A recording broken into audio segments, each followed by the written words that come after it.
Hello, my name is David. I'm the senior pastor at New Covenant Church. We want to welcome you guys to our YouTube channel. Hopefully this resource and this platform has been helpful to you. One of the things we want to encourage you in, though, is that you're a part of a local church. Nothing can take the place of being personally involved in a local church. That's where you're going to grow the most. That's where you're going to get the most benefit. What we have on this platform here should be just simply supplemental to what you're getting out of your involvement in a local church. We hope and pray that today's message will benefit you and encourage you in your walk with the Lord. Have a great day. God bless.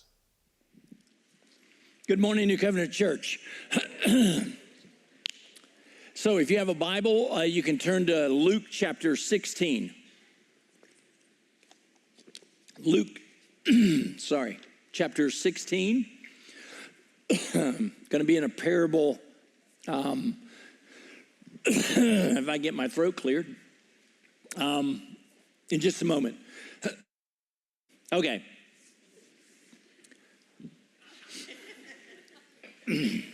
Sorry. I get choked up when I have to announce something.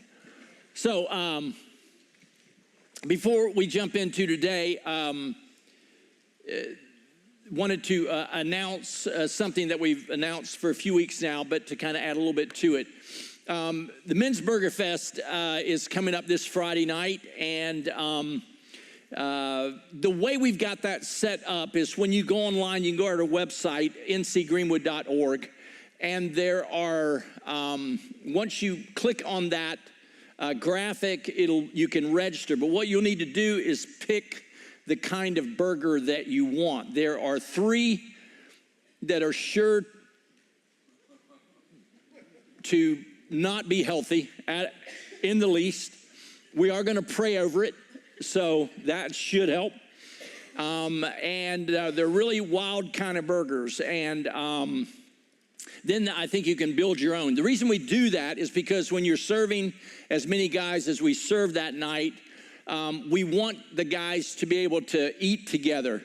So by pre-cooking a lot of things, we're able basically to get all the guys served within like 10 or 15 minutes, and that way we're eating together.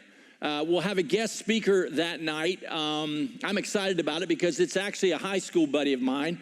Went to 4 years to a Christian school in Greenville together, and he went into the Air Force, became a chaplain there, and actually made it all the way up to the chaplains of the Joint Chiefs of Staff, so probably about as high as you can go.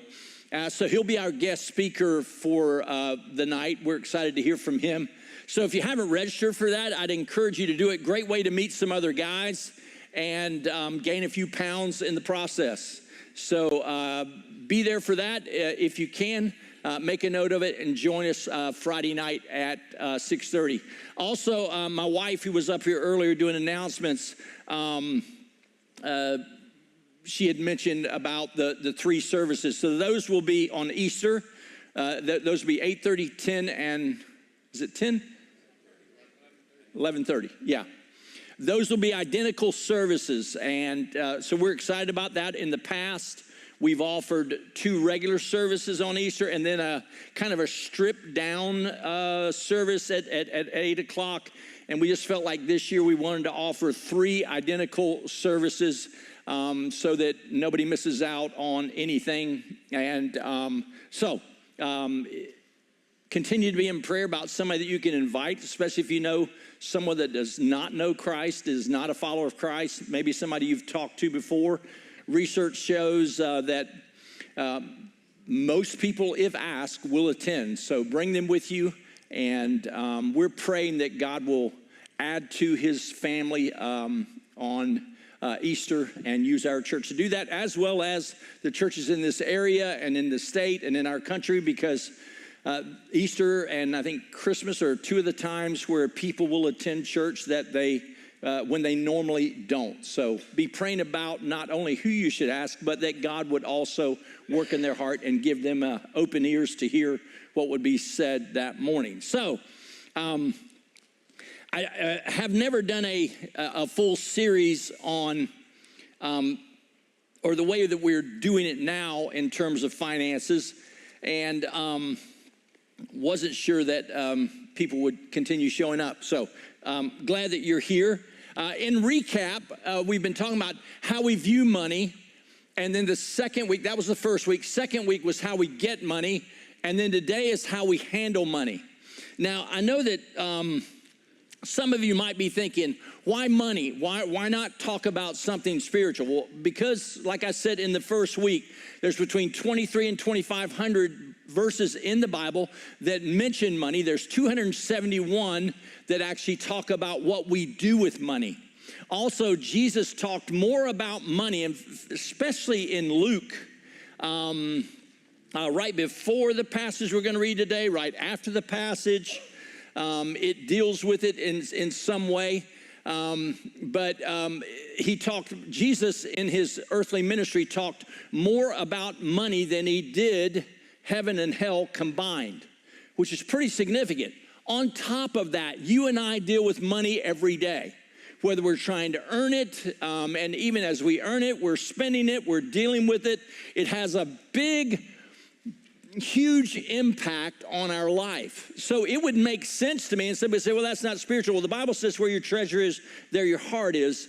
And the way we utilize our money greatly impacts what we can do in terms of what God wants us to do with it. But also, God wants you to be successful in handling your money. It's not just about giving. This is just about a lot about living and how we do that. And the reality is, it doesn't matter what age you're at in this whole journey with money. I think we can all look at it and learn something from it. So no matter where you are, we want to learn how to handle our finances so that our finances don't handle us, all right? So what we're going to do is jump into a parable, which is kind of a different one. It's a little weird. There's some things said in it that you're kind of like, okay, wait a minute, that doesn't quite make sense. So what we're going to do is read. I like when we're in a passage like this to read the whole passage, get an idea for what it's saying, and then we're going to pull out of it 4 principles that have to do with the way you and I handle our finances. And this applies, listen, if you're here and you're not a follower of Christ, maybe somebody brought you, if you'll practice these principles, they'll work. Because God wrote them, and God gave them to us, and God created the world. He created us, and he knows what is best for us. It's just a matter of us actually applying these things in our life and doing them that is the issue. So we're going to start in verse 1 of chapter 16, and we're going to read through verse 13. Now there was a rich man who had a manager, or an owner of a company, I guess you could also say in the context of this. And this manager was reported to him as squandering his possessions. And he called him and said to him, what is this I hear about you? Give an accounting of your management, for you can no longer be manager. The manager said to himself, what shall I do, since my master is taking the management away from me? I'm not strong enough to dig. I'm ashamed to beg. I know what I shall do, so that when I am removed from the management, people will welcome me into their homes. And he summoned each one of his master's debtors, and he began saying to the first, how much do you owe my master? And he said, 100 measures of oil. And he said to him, take your bill and sit down quickly and write 50. Then he said to another, and how much do you owe? And he said, 100 measures of wheat. He said to him, take your bill and write 80. And his master praised the unrighteous manager because he had acted shrewdly, for the sons of this age are more shrewd in relation to their own kind than the sons of light. And I say to you, make friends for yourselves by means of the wealth of unrighteousness, so that when it fails, they will receive you into the eternal dwellings. And he who is faithful in a very little thing is faithful also in much. And he who is unrighteous in very little things is unrighteous also in much. Therefore, if you have not been faithful in the use of unrighteous wealth, who will entrust the true riches to you? And if you have not been faithful in the use of that which is another's, who will give you that which is your own? No servant can serve two masters, for either he will hate the one and love the other, or else he will be devoted to one and despise the other. You cannot serve God and wealth. Kind of weird if you think about it. Guy gets fired, goes out and makes some deals with people that owe his boss money, and then the boss compliments him or commends him, says, good job. Now, keep in mind, he didn't commend him for where he messed up in the first place. It says he squandered his wealth. Some translations talk about like he was a dishonest manager. So we don't know everything that went on there, but obviously he had not been doing his job as his boss, as the owner had wanted him to. But it says in verse 8 that he commended him because he acted shrewdly. Not a word we use a lot, but shrewdly basically is a word that means astutely or sharply, rigorous in practical manners. In other words, that's what he was commended for. In Matthew 10:16, Jesus told his disciple that they were to be as harmless as wise as serpents and harmless as doves. Some of the other translations use wise or shrewd as serpents, and innocent or harmless as doves. In other words, there's a balance. Like in Scripture, there are all kinds of things that we have to kind of hold in tension. That, for instance, we are to be loving to people, but we're also supposed to speak the truth in love. And speaking the truth in love sometimes doesn't feel as loving as not speaking the truth. The Bible talks about that Jesus was full of grace and truth. Now, a lot of times, if you're in a church of any size, there are a lot of people that lean toward grace. In other words, when something happens, they tend to be more grace-oriented, where, hey, well, let's just forgive them, let's just get over it, and let's just, help them out, and that's good, and that's needed. There are other people that are very truth-oriented. They're like, no, this is what the Word says, this is what God's Word says, this is the way it is, this is the truth. And Jesus was 100% grace, 100% truth. That ought to be, again, our goal. But there's a tension there. There are times where we need grace, and there's times where we need truth, and sometimes a mixture of both. So he's commending him that it's shrewd, right? But there's still biblical principles that we're to follow. In other words, money should not be idolized or despised. Some people, in the Christian world, there's kind of two extremes. One is that we shouldn't be after money at all, that money's inherently bad and evil, and so we should not be after it at all, that kind of poverty mentality. Then on the other side, there's the prosperity doctrine, which says that money's everything, and that's the way God blesses you, and that you should chase after it. And couched in that is because it's going to bring us, happiness of some sort. But one thing he brings out here is that the unrighteous are more shrewd in their handling of money, if I can paraphrase it, than those who are followers of Christ are. What I'm getting at is it's not unspiritual to take account of where you're at financially. It's not unspiritual to go out and make a living and to earn money so that you can take care of yourself, your family, and to help others. There's nothing. In fact, if you don't pay attention to that, you will never be able to help others. It's just not going to happen. If you mismanage what you have, very seldom are you going to be able to help anyone else who is in need. In other words, we need to handle our finances, or, listen, our finances will handle us. So we're going to get into 4 things that we can learn, 4 things that we can learn from this passage that deal with how we handle our finances. Again, you don't have to be a Christian for these things to work. Truth is truth. And if you'll put them into practice, it will aid you greatly. The other thing is, especially for younger people in the room, if you start now this way, there's going to be a huge difference in what you experience when you're 40 and 50 and 60 years old than if you don't pay attention to this. Okay? So that's where we want to go today. So the first one is this: don't waste what you have, however much it is.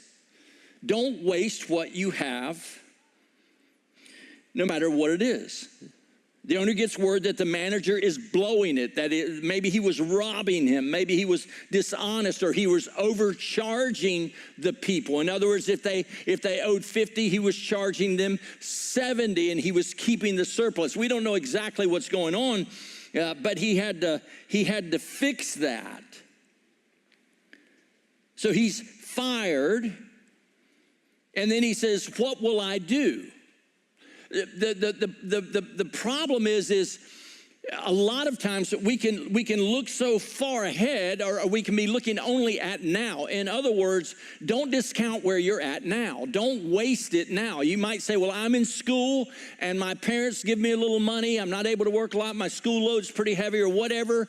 Even if your parents, nothing wrong with this, give you an allowance, so to speak, or give you a certain amount of money, it still doesn't mean you can just blow it. The money, once you're giving it, it's in your hands. How are you using it? In other words, don't waste it. So many times we can spend money, look back on it and go, why did I do that? That was just a waste. And this guy had his eyes on right now. He had it on, hey, I've got a great job. My boss never seems to check on me. I can just do whatever I want. Jobs don't go on forever. Companies can downsize in a heartbeat.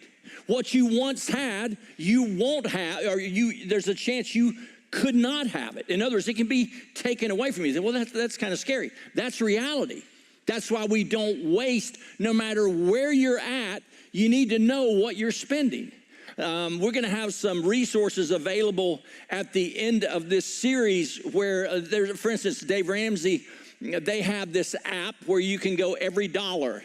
And basically you can plug in and see where your money's going. That's part of the problem, is sometimes we don't even know if we're wasting it. We're just doing it. The good thing about having a checkbook years ago, a checkbook is, it's these pieces of paper, yeah. Most people, hardly, some of you have never written a check in your life. That's fine. The good thing about it is you used to have to do what we call reconciling your checkbook. And that's where you had to look at every check. And the good thing about it is it allowed you to go through and see where your money was being spent.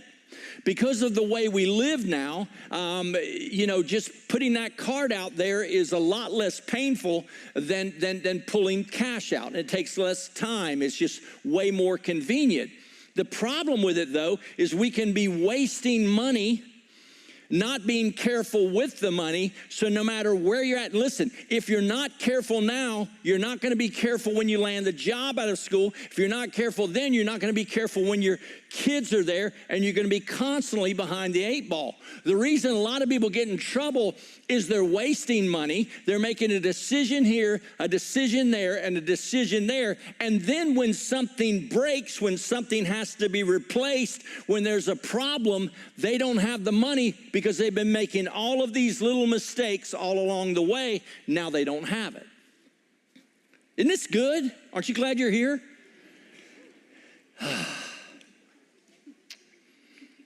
In other words, we don't take for granted. I was talking with somebody after the service, and they were talking about how that they had been practicing these principles, and they had saved. And then out of the blue, the lady just lost her job. And it was for over a year, she couldn't find employment. I hear this happening all the time with people. But because she had been saving and practicing the principles, she wasn't stressed out because they had the money put back to take care of them. Most of us, a lot of us, I don't know about most of us, but a lot of people are paycheck to paycheck because there's no idea of whether or not I'm wasting it. How much am I spending on coffee? I know this is getting personal. See, that's the good thing about coming here. It's free, right? You don't have to worry about it. Oh, I was going to say something that was really going to fry some people, but I won't. I was going to say, you know, I won't say about the people who actually bring in the coffee from elsewhere. One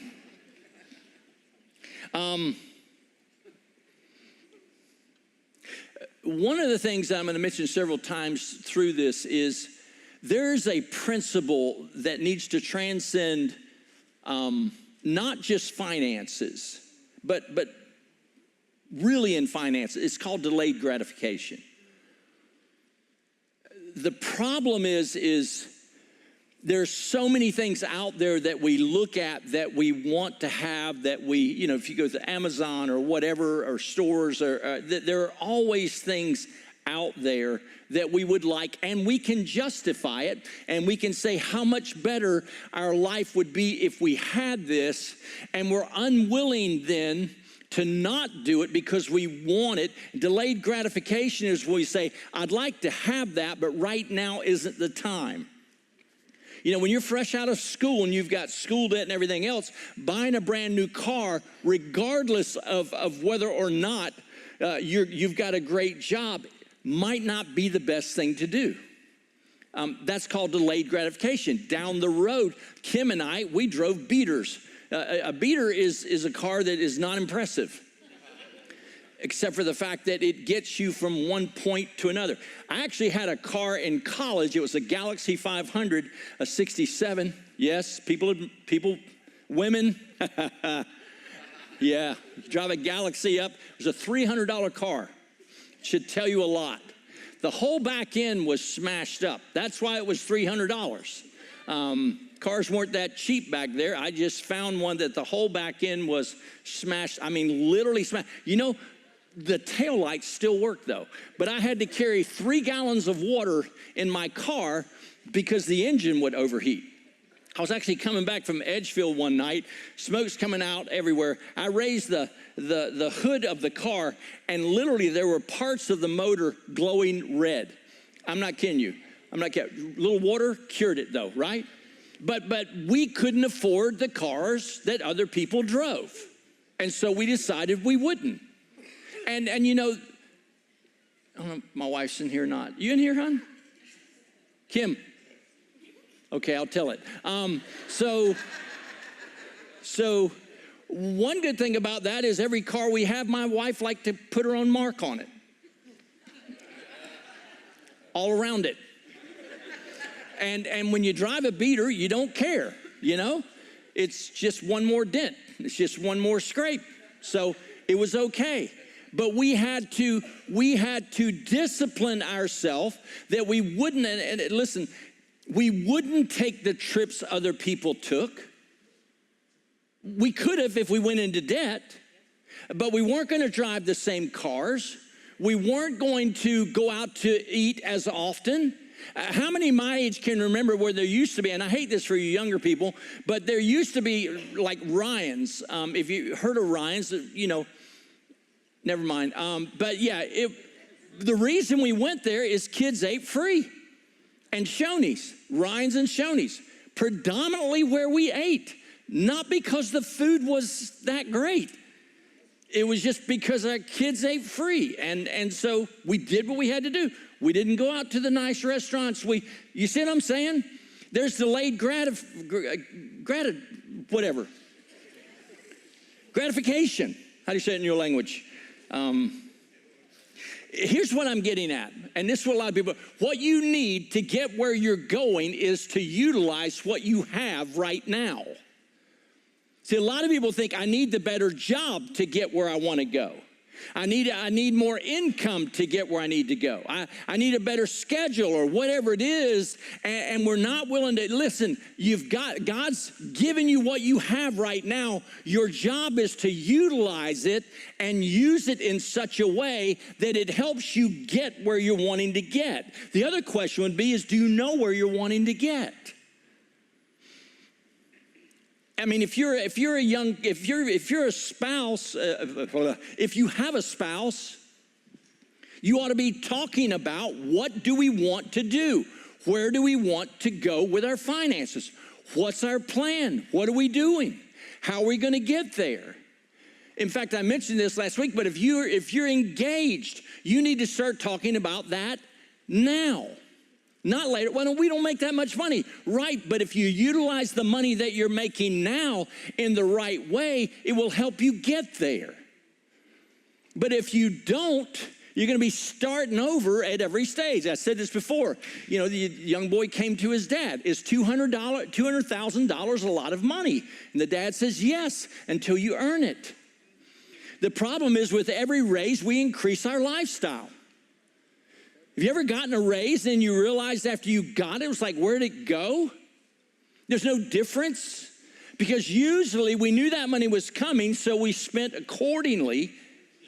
And we weren't spending in the right way in the first place. So now we're in trouble. It doesn't matter the amount of money. Now we're in the same situation. Which brings up the next point. Make a strategic plan for your finances. Make a strategic plan. Look what he says. I know what I shall do. This guy liked to talk to himself. So if you don't have a fiance and you don't have a spouse, you can talk to yourself. This is what you do. I know what I shall do so that when I am removed from the management, people will welcome me into their homes. Finally, the guy's starting to think forward. The guy's starting to think about the future. The guy's trying to think about the plan. Before, he wasn't planning. Before, he was like, got a great gig here, making great money. The boss hardly ever checks on me. Got a good thing going here. I'll just spend the money however I want to. I'll do with it whatever I want. After all, it's mine. There again, if you don't have the view that we talked about in the first week, that it's all God's, then that's what you'll do. That it's not all God's. If you believe it's all yours, I give a little bit, the rest is up to me. And listen, the reason why you need to understand it's all His is because you'll handle it better than if you think it's all yours. Amen. But if you know that it's all, not that He wants us to give every single penny, but if you don't understand that He's given that for us to manage, to steward for His purposes. I know what I shall do. And he makes a plan. And that plan is he's going to humble himself. He's going to go back to these guys and he's going to work a deal. He's going to help them out so that later they'll help him out. There's some other principles we could bring out there, but listen, the plan is called, do you know? Starts with a B. Budget. Most people have, and a budget isn't just what we're going to spend our money on this month. A budget includes the future. A budget isn't just about getting through the week or the month. It's, hey, here's what we want to do. So the budget reflects not only expenditures in this week or this month, it reflects long-term goals. That's why y'all need to talk about if you're going to marry somebody, because here's the thing. If you marry somebody with $150,000 worth of debt, guess how much debt you now have? $150,000 worth of debt. Ask the person how much they owe before you marry them. If they owe a lot of money, go somewhere else. And some people say, well, my wife and I, we don't do that. They've got their money over there and we've got our money over here. Great teamwork there, guys. I'm not saying you can't do that. I believe when you get married, you put your money in one pile, you put your debt over here, and you both attack it. And you get it paid off. You both go at it. I'm not saying you can't marry somebody with a little debt. I don't want to break up anybody's marriage plans. In other words, where's my money going and where's it going to go? Kim and I were exposed to some really good teaching by a guy named Larry Burkett, which was something about financial management, and then it changed to Crown Financial. But they had an envelope system. I talked a little bit before, and that is where you come up with your different areas of expenditures, like our rent or mortgage or whatever it was. If you have a car payment, if you have for entertainment, if there's giving, if there's saving, and you put cash. You come up with it. Say, this is what we have. Here's our bills. Here's our savings. Here's what we want to do. And then you would put cash in each one of those envelopes. Now listen, that's the other thing. A lot of people go, well, I'm going to get out of debt, and they create this prison. There's no entertainment. We're not going to have any fun. We're just going to work till we pay this off. You probably won't stick to that budget. If you budget the entertainment in, then when you do go out to eat or you go to a movie or something like that, then you don't feel guilty about it, because why? It's budget. Now, the problem is when there's no cash in the entertainment envelope, you're done having fun. Okay? You're done. No more fun that month, that week, or however you do it. It's done. Over. You're toast. But what it does, number one, you'll find out how quickly you go through some of that money. But you'll also find out where you've been probably overspending in the past, but you stay in that budget. You stay in the parameters of that. You'll find out where you're overspending. In Luke 14:28, Jesus makes the statement to his disciples that no man builds a tower unless he first sit down, calculate the cost, or else he realizes when he gets into it, he doesn't have enough money to finish it. Now, I know you could say, well, you know what? I don't want to be, the Lord's going to supply my needs, and I'm going to enjoy what I have. The Bible doesn't teach that. The Bible teaches planning. The Bible teaches that even though, yes, you may not live forever or whatever. Well, I mean, you're not going to live forever as far as here. But you don't take that for granted. You don't use that as an excuse not to plan what you're doing or what you're building for. I mean, long-term goals can be if you want to own a house. I know that there's a lot of talk like you can't own a house to the younger people. I would say if you start planning for it now, yes, you can. Yes, you can. Don't let people tell you that. Because if you have that, that'll never happen. Then what are you going to do with that money? You're going to utilize it somewhere else. You're going to misuse it. Retirement, giving, trips, lifestyle. Lifestyle is huge. Listen, there is my wife and I had to realize that our lifestyle would not be the same as other people. And that doesn't mean they were wrong. But where we were at, what we were earning and what we were making, we had to say, there are certain things we're just not going to have. And that's where a lot of people balk. They don't think that's fair. Well, I was pretty dumb in school, and if you were smart, I didn't think it was fair that you got more brains than I got in school, right? So I had the choice, study harder. I didn't, but I made it, right? Always there's going to be people that have the ability to do something you can't do. You may never do. That's okay. That's okay. What we want to do is say, okay, what has God given me? How am I using it? And am I taking into account some of the things that we want to do? If you want to, I hear a lot of people say, I just want to lead a simple life and travel the world. Tell me how that's going to happen without finances. Well, I'm going to be an influencer, and I'm going to, that's going to get old after a while. There are so many people chronicling their trips that I'm sick of it. I don't know how many people are sailing around the world on a sailboat right now and want me to follow them. And I do, because it's pretty doggone interesting. Because then we'll try and rationalize it. We'll say things like, I don't really make enough to budget. Like I said, no matter if your parents are helping you, no matter if you've got a great job and you've got plenty of extra room, whatever it is, more money isn't going to be the answer.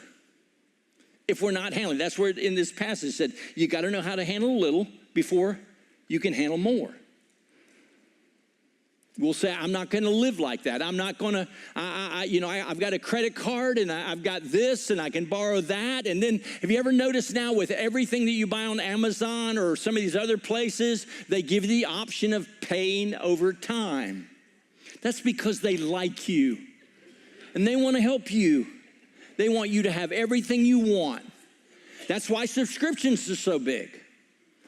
Netflix doesn't say, hey, we're going to charge you $200 or however much that Netflix thing. No, you can just pay a little bit at a time. We're going to kill you slowly financially.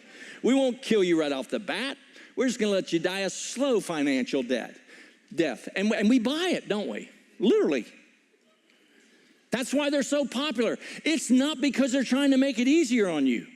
It's because they're over there trying to make their money. And they're going to make it off of us. Those terrible people. You thought Netflix was good. I want to enjoy myself. I don't really want to worry about my finances. I just want to enjoy. Well, listen, planning is not worrying. It's going to help you not to worry. If you plan for it, if you have a financial plan, and you're not just going willy-nilly and just whatever you want to buy, you go buy, and whatever strikes you, you do it. You plan so you don't worry. You plan it out so you are looking at retirement. You are looking at, hey, we would like to travel at some point. So we're planning for it now. We're not just hoping the money's going to be there or expecting like this guy did. Maybe you landed a great job and I'll always have this kind of money. So I'll worry about when it gets here. Well, when it gets there, you won't have enough money to travel. You won't have the money to do it. Delayed gratification is so huge. Along with that is contentment. It's not looking at what everybody else has. It's not looking at everybody else's car. It's not looking at everybody else's house. It's not about having a certain address. It's about what am I doing with what I have. Start now, wherever you're at. I say that because in ministry, I deal with people of all ages. I never will forget a couple that I worked with that were actually my age. And the guy had been in education. Hey, which, by the way, I said this, I think I said this before, but school teachers are among the top 3, according to Ramsey, of self-made millionaires. Not because of what they make, they can tell you that. Because they applied the principles. They are in front of doctors and lawyers. Would you have thought that? Anybody? Don't raise your hand. Prove me right, okay? See, nobody. I wouldn't have. We assume the people who make the most money actually get the furthest. So this guy was a high school coach. Not just a high school coach, but at the largest high schools. Is there a 6A or 5A's tops? 5, yeah. So he was at a large, probably at the upper end of the 5A's. He'd been there a while. So even there as a teacher and a basketball coach, he was making pretty good money. Along with that, his wife was a pharmacist and she was making bank. She was making in the 6-figure area, right? So if you looked at their income, you would think they're doing well. Kids were grown. They had $120,000 on credit cards. If you make the minimum payment, your kids, nor your grandkids would pay that off. That's the other thing to do. You get a credit card, they give you a minimum payment. That's because we want you to be able to handle it. No, that's because they can string you out for the rest of your life. Seriously. Credit cards are at 21, 25, 27% interest. It's crazy. They never started. They were making good money. The first thing they tell you to do is get a good credit score. Why? So they can get you in debt. You're saying, David, this sounds really morbid. I'm just telling you. There are people in here, if I ask for a raise of hand, could back me up all day on this who have a ton of experience in financial management. That's why they make it easy. Not because they like you. not because they care about you. They're trying to make their own money. And they're trying to make you feel really good. I mean, that's why back when I was younger, you would finance a car for about 3 years. Then it went to 4 years. Then it went to 5 years. And then it went to, you can now go, I think most cars now, you can get them almost, or newer cars, you can get it 7 years. Isn't that nice of them to keep the payment lower so you can do it for 7 years? And all you're going to get is a car? Jacob got a wife in 7 years. And it didn't look like Leah, which is where your car's going to look like after 7 years. Got to go back in the Bible to read that one for it to make sense. See, what does it says? He who is faithful in a very little thing is faithful also in much. And he who is unrighteous in a very little thing is unrighteous also in much.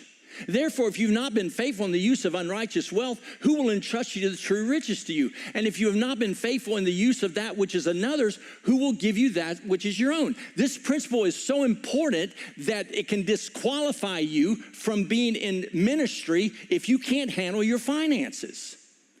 It tells elders that they must manage their own home. That's not just managing kids. That is managing the finances of their own home. We're not going to take a guy who can't handle his own money and then help him and then have him make decisions over your money that you give to the church. That's what he's getting. That's how serious it is. It is a disqualifier for an elder in a church to mismanage money. You getting it? You feeling this? Feel it. This is for your good. God's not against us having houses. God's not against us having cars. God's not against you taking a good vacation. Unless you're doing it every freaking week, then you make the rest of us envious. And we'll go in debt to go do it with you. Right? No. Because we're disciplined and we're practicing delayed gratification. And what you do doesn't matter. I love how the Bible isn't just about, like when you talk about finances, most churches, it's all about giving to the church. The reality is God cares about you in your life. In fact, if you look in the Bible, Abraham was filthy rich. God, make me like Abraham. David, Solomon. So there is that balance in Scripture. The issue is we're not owned by it. We're not controlled by it. Our life doesn't revolve around getting, hoarding, keeping, and spending money. That's the difference. But if we don't plan, if we don't look ahead, if we don't start where we're at right now, listen, in this campaign that we're doing, we're going to try and pay off the church. We have about $450 left on the church. But more importantly, at the end of this, you will be able to write down, you don't have to put the amount, but you say, I've got $20,000 we're going to try and pay off. I've got or $10,000 of credit card debt, and we're going to try and pay. We will get more excited if toward the end of the year we can say there were more personal debt paid off, because that brings you freedom to live a life that is not full of stress and not dominated by money. If we get the church paid off, that's great. That's fine. But you know, I've had times in my life where, man, the financial thing just cripples you. Causes arguments in a marriage. Causes, why'd you buy that? I didn't get to buy. Right?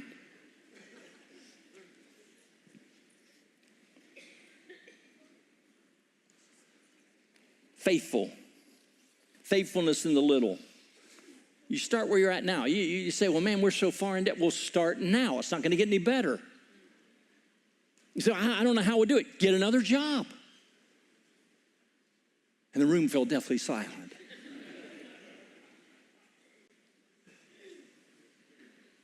During our early years of marriage, I was constantly doing several jobs. No matter what I did, I was doing heat and cooling at night. My wife can tell. I'd be up under her house at 2 o'clock in the morning. My wife actually sent the police looking for us. We wanted to get it done, though. The faster we worked, the more money we made. But that's what I did when we moved back here to start this church. I did heating and cooling for 3 to 5 years, and did the church, and built an addition on my house, and coached soccer, and raised 4 kids, all at the same time. Not because I'm Superman, not at all. You just do what you got to do, right? And we didn't get into debt during that time. We didn't borrow money during that time. I remember one time we had to have a car payment, but we had an amount because we had a budget. It cannot be any higher than this. So you don't get to go choose the car you want. You go choose the car that fits the budget. Right? Come on now. Stay with me. Why? Because debt is bad. Say it. Debt is bad. Y'all don't believe it? Debt enslaves. That's what it does. Debt enslaves. The rich rules over the poor, and the borrower becomes the lender's slave. In other words, when you rack up debt and you're going to work, remember this, you're working for Amazon at that point. You may not be an Amazon employee, but if you're in debt over what you bought, you're working for them. You're doing what they want. See what it is? When we, you got that great car that smells so good, right? And you all ever notice the little smelly things that you can get that say new car smell is not new car smell? Anybody agree with me on that? Yeah, that's a joke. Don't ever buy it. Just get the new car. No, I'm kidding. We become a slave to them. We can't do what we want to do because we're locked down on this. That thing that looked so good 7 years ago is now kicking our rear end 6 years later because we had to have it. Because, once you're, one of the best lessons I ever taught my son is I had a friend of mine up in Asheville who sold imports, and I mean good ones, like late models, and like when you went on his lot, there were 6 BMWs that were used, fairly new. There were 7 Mercedes. That's all he did was high-end imports. And one time he had a what was that roadster called that BMW put out? The Z3. Yeah. So I take my oldest son, Hyatt, and we get in that car, and I said, hey, he was actually a relative, and he would let me test drive. So I never bought him. I just went there and test drove him all the time. And so we're driving around, and we're almost, we're pulling around. And he goes, the weird thing, Dad? He said, once you're in it, it's just a car. He said, because you can't see yourself in it, because you're in it. And I was like, bingo. I said, never forget that. Never forget it. Now, trucks are different.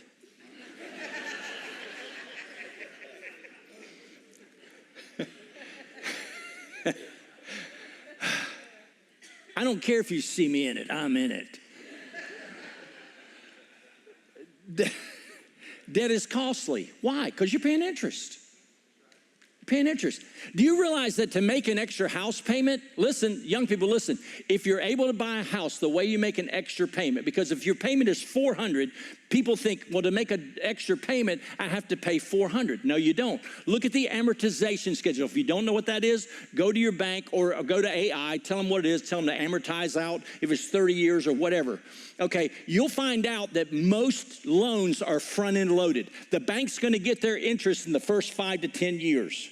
Okay, so in the first 10 years of a 30-year note, the predominant amount, if you're making $300 and a $400 payment, you could only be paying $500 on interest. On principal. The rest is interest. So they're going to get their money on the front. So what you do is you look at the amortization schedule. If you're only paying $50, you only have to add $50 to make a double payment. That's free. If you did that for 5 to 10 years, you would shave off 5 to 10 years off of the life of the loan. In other words, instead of having it paid for in 30 years, you would have it paid for in 20 years. So that's a long time. That's a short time for a house. That was free for you right there. You can we're going to charge on that one, though. If you just drop something in the bins back there. Of future money you're going to save off your house. But do you see what I mean? A lot of people don't know these things. So the whole first part, like $50, even if it's $20, it's going straight to principal. I know you can't find that in those verses I wrote, but it's true. But he said, the unrighteous, the biblical principle, the principles of finance that the world knows we don't use because God's going to take care of it. Why don't you be smart and put extra on it? Pay it off. Be shrewd. Yeah, that's it. So, it's costly. Debt can cause you to lose what you have. In other words, if you get something on credit and you don't pay it, they can get it back. You say, was that a new concept? No, actually not. Proverbs, do not be among those who give pledges, among those who become guarantors for debts. In other words, I guarantee you, I'm the one responsible for paying back that car. Well, if you have nothing with which to pay, why should he not take your bed from under you? Now, I think it's interesting that he used bed. We would probably say car, right? They could repossess your car. But if you have priced beds lately, phew, that's a big one. I mean, Kim and I, for the first time in a long time, actually bought, when our house burned down, we actually were able to buy a brand new bed. We always used to get them from my father-in-law. If you think that's gross, I don't care. We put sheets on them. So we always had, that thing, don't use that, those tags they put on the mattress. Anyway, that's phooey. We never got anything from it. But before you know it, you're wanting the bed that adjusts your feet and your back and massages you while you're in there and plays music out of the mattress. I mean, you can get the whole thing for about 10 grand. That's why when you see another mattress place in town, you're like, how are they able to do it? Have you seen the prices? They only got to sell like one a month. They're done. If you work for the mattress place, I'm sorry. I'm not. It's a ripoff. Okay. And you can tell by the way I'm acting, it's stressful. Debt is stressful. It'll keep you up late at night. It'll cause arguments in a marriage. It'll cause arguments between a boyfriend and girlfriend. It'll cause arguments with yourself. What in the dickens did you buy that for, you idiot? What was I thinking? You weren't. You were acting on impulse. That's the impulse buys are big. That's why they put all that cool stuff up near the register, especially for your kids. When you have kids, you'll figure out, why do they have the toys right here beside the register? Because your kid's going to be sitting there using them or breaking them, and then you got to buy it anyway. Oh, this is exciting. So start now, saving. This is something I didn't do well. Stayed out of debt pretty good, lived within our means pretty good. Saving was a difficult one for me. Could have done a whole lot better. Having an emergency fund. Like I said, if you don't have an emergency fund to take care of the washer, the dryer, the refrigerator, the air conditioner, the roof, the this, the that, am I overwhelming you enough? The water heater. Somebody had that done recently, I guess. We still need to pray for them. That's why as a Christian, I go, God, you knew that was going to happen. You give me a heads up. You're like, yeah, you could have saved. You could have put aside so that when it happens, you've got some, people that say, man, I just hope I get to the place where I never have to worry about money. Not going to happen. Now, maybe with a few people in life, but probably not going to happen. Always going to be an issue. Yippee-ki-yay. Bring it on. Okay, number 4. Choose your master. Just like the manager got fired by the owner, some of you need to fire a master if it's money. And you don't have to have money to be ruled by money. Verse 13, it says, no servant can serve 2 masters, for either he will hate the one, love the other, or else he will be devoted to one and despise the other. You cannot serve God and wealth. There's something about getting and attaining that is addictive. There's something about buying that's addictive. You ever just feel that like you got something you want, and then when you finally hit that click, my phone's messed up and I gotta buy a phone. Well, actually I don't, but I did. So I gotta get a new phone. And even though I didn't want to, it still felt really good when I said, buy it. I've got a new phone coming in. I don't even know how to work them. But I've got one. Something about it can be addictive. Something about getting that new thing. Something about looking at that. And couched in that, we wouldn't say this about everything, but couched in that is my life is going to somehow be better. That's going to benefit. And yes, having a phone that actually works is nice. The key is not to get wrapped up into what money can get us. So it doesn't own us. Because here's the thing, slaves don't get to make choices, and they seldom are able to give to others. See, once you're in bondage to debt and to money, it makes your choices. It tells you what you can do and you cannot do. And you don't get choices in it. You don't get most of the time to say, they call it consumer debt. And most of the stuff that we're getting, we just consume, or you buy a new car and the minute you drive it off the lot, it's depreciated so much. That's why I would just encourage you, buy used cars. I don't have a problem saying that at all. Let somebody else pay the high price. Let these older rich people do it.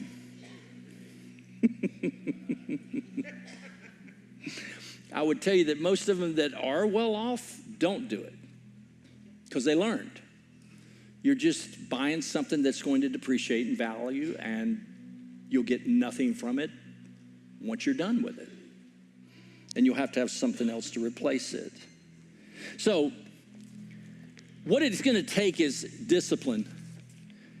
In Hebrews 12:11, it says, all discipline for the moment seems not to be joyful, but sorrowful. Yet, to those who have been trained by it afterwards, it yields the peaceful fruit of righteousness. What I'm saying is hard, isn't it?